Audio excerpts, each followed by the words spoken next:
So, Michael, the whole changes, all of the changes that have occurred in regards to stamp duty payable to first home buyers, or payable by, I should say, first home buyers, and the impact on that and the changes to investors, which haven't been, by the politicians really put out there as important as I know that you and I might think it is. So maybe you could explain it to everybody.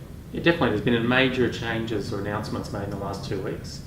Effectively, from the 1st of July this financial year, or this calendar year, first home buyers purchasing property under $600,000 will no longer pay stamp duty. Previously, they had a reduction of 50%, but now that is going altogether. So, for a first home buyer, it's a substantial saving on the cash that they will need to be able to complete a purchase. The interesting part of that conversation is it doesn't kick in until the 1st of July. Does it mean that a first home buyer should be looking to purchase now and paying the extra stamp duty? Or should they be delaying their purchase until the 1st of July, but potentially competing with other first home buyers that didn't have the money previously to commit to purchasing and now do so because of the rule change? Mm-hmm. The interesting one for us though is that there's been a major change as well announced, but actually slipped under the radar with respect to press releases and the marketplace, in that there's always been in Victoria a consideration or a reduction in stamp duty for people purchasing off the plan, both for investors, owner-occupiers, first-home buyers, where they pay stamp duty on the dutiable value of the property at the time that they make the time they sign the contract, which could be on a $600,000 purchase price, only a dutiable value of $100,000 or $150,000. So rather than paying $27,000, $28,000 in stamp duty, they might only be paying $1,000 or $2,000. That will disappear from the 1st of July for investors. Mm-hmm. Again, I'd like to sort of know how you think that'll affect the market. Well, firstly, I think not the main thing, I think one thing that we would say, and I'm speaking on behalf of you here and on behalf of our company and clients, supporting first home buyers is a good thing. Yes. And, we would encourage, as we do, and we have for many, many years, the children of our clients or those younger clients of ours to enter the home market or enter the property market as soon as they can. And the hardest thing for them, and you know this in a way, Michael, better than me because you consult with regard to financial planning with more clients than me. The hardest thing is to get the to get the capital together. It's not normally the cash flow, is it? That's right, definitely. So this saving is a very important incentive for first home buyers. It is. Although it reminds me, I first moved to Melbourne in 2000. And 2000 was when they first brought out the first homeowners grants and boosts and reductions in stamp duty. And they did that in response to the tech bubble bursting and the economy slowing down. And the two things they did was drop interest rates substantially and provide this grant or boost to first home buyers. The resulting property markets in Melbourne, you might remember, we saw substantial growth from 2001 to 2004. Yep. We've seen substantial growth in the Melbourne property market in the top end, the homes above $700,000 or $800,000 in value in the last 3 or 4 years because of reduction in interest rates. Hasn't necessarily grown through to the bottom end of the market yet. But throwing fuel onto the fire with respect to this extra stamp duty benefit and the grants and the boosts that have been increased, I really do see the market taking off in that sub $600,000 price range. Yeah, and I think that you wouldn't remember this, you nearly won't remember the person, but Billy Snedden, who was a Prime Minister of our country many years ago, is often quoted as saying, and I often quote him as saying once, he said, the great Australian dream is to own your own home. And when Billy Snedden said it, he meant 3-bedroom, 4-bedroom, brick veneer with a 1/4 acre. Now, of course, that's changed, and it's changed all up and down the eastern seaboard, definitely changed in Perth, because owning your own home could now be a townhouse. It could be an apartment. So when we talk about first home buyer grant, there will be an impact that you're making on not just houses, whether they're in the outer urban areas, western areas of Sydney or Melbourne, outer areas of Brisbane, will have an impact on the inner urban markets as well, because a lot of first home buyers will be buying, that apartment in Port Melbourne or Brunswick or in Pyrmont or wherever it might be. So there's an impact across the board, I think. So how do you think the changes with the investment or the stamp duty reduction on an investment off the planned purchase at the moment will flow through from 1st of July when that's abolished and investors pay the full stamp duty? Okay. tread where devils might fear to tread. The problem I have with this announcement, and the problem that I have with the Labor Party's conversation about prohibiting negative gearing for properties other than new property, is that I think, in a sense, they're thought bubbles. They're politically popular. They seem to support the general population or the working class, which I have no problems with supporting the general population. I have no problems with supporting the working class. But in both instances, what worries me is that they're basically politically driven. Now, with regard to the Victorian circumstance, if we start from the back, there are two sides to this change that I'm certain will have negative impacts on the community as a whole, and I'm fearful as to the extent of those impacts. Firstly is available property for rent, and I hear you quoting Michael, I hear you quoting our property management business and saying we've got no vacancies and we manage hundreds and hundreds of properties. People think there's a lot to rent, there's not.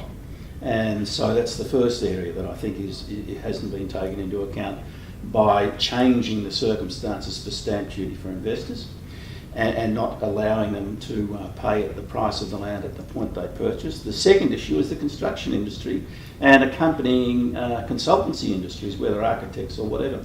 And there's, we speak to the different people we know, politicians and people in financing and people in construction, and they basically say the economy of the Eastern Seaboard has been supported to a great extent, not totally, but to a great extent by construction through the last decade and a half. Now, to impact that overnight, which we think this will, I think that there'll be effects that Daniel Andrews hasn't taken into account. Now, as far as the availability of investment property and the impact of that, what we can tell everybody is that to get developments, whether a small townhouse development of 5 townhouses or whether a big apartment building, to the point where banks will fund it, most of that is nearly always purchased by investors. And then after that, we find that investors purchase. Now, by impacting investors to that amount of capital in terms of having to have that available to pay stamp duty, I think that the government's going to get a rude awakening. I think it will really impact developments that go forward. It'll tighten the market and in fact have the contrary effect. What do you think?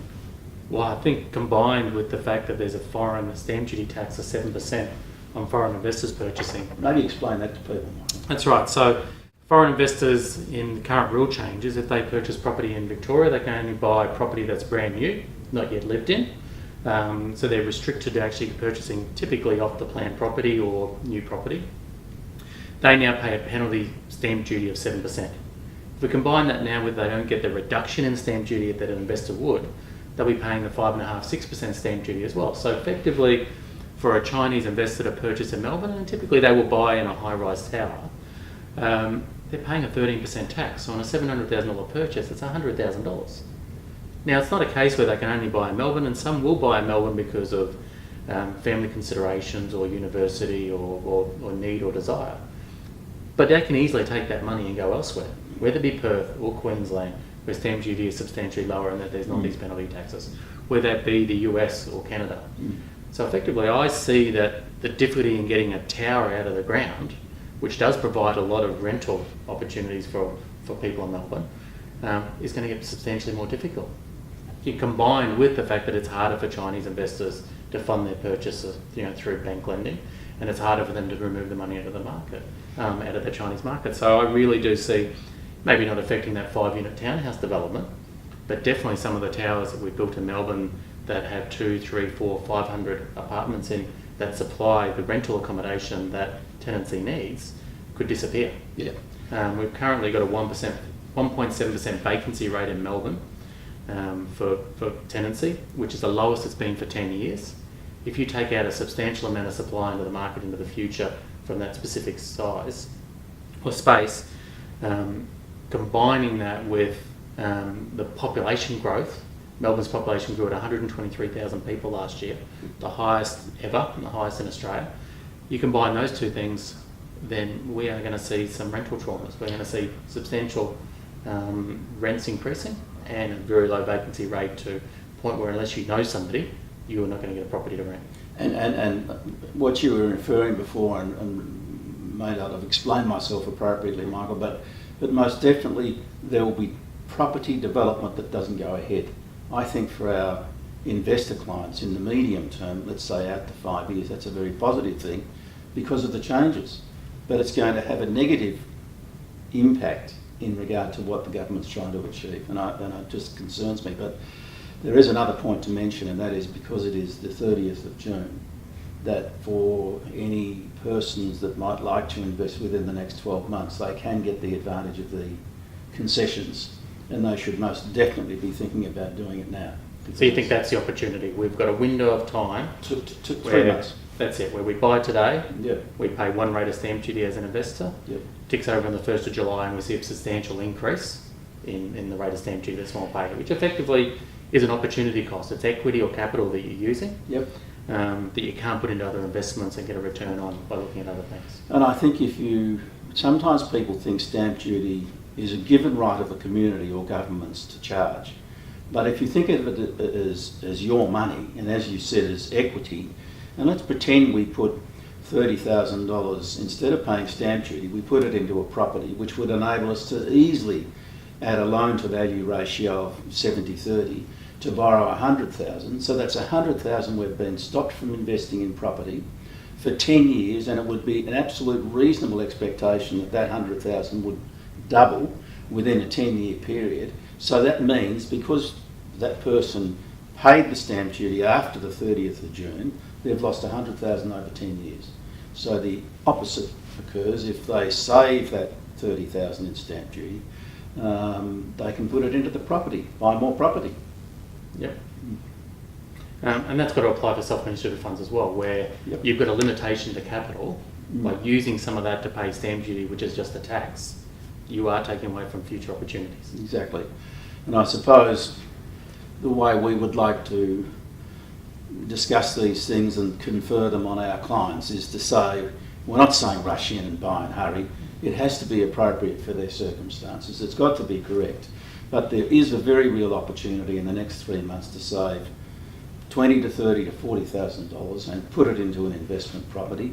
And don't panic, everybody, if you're thinking about this stamp duty circumstance on the market. We actually think it'll be positive in 5 years.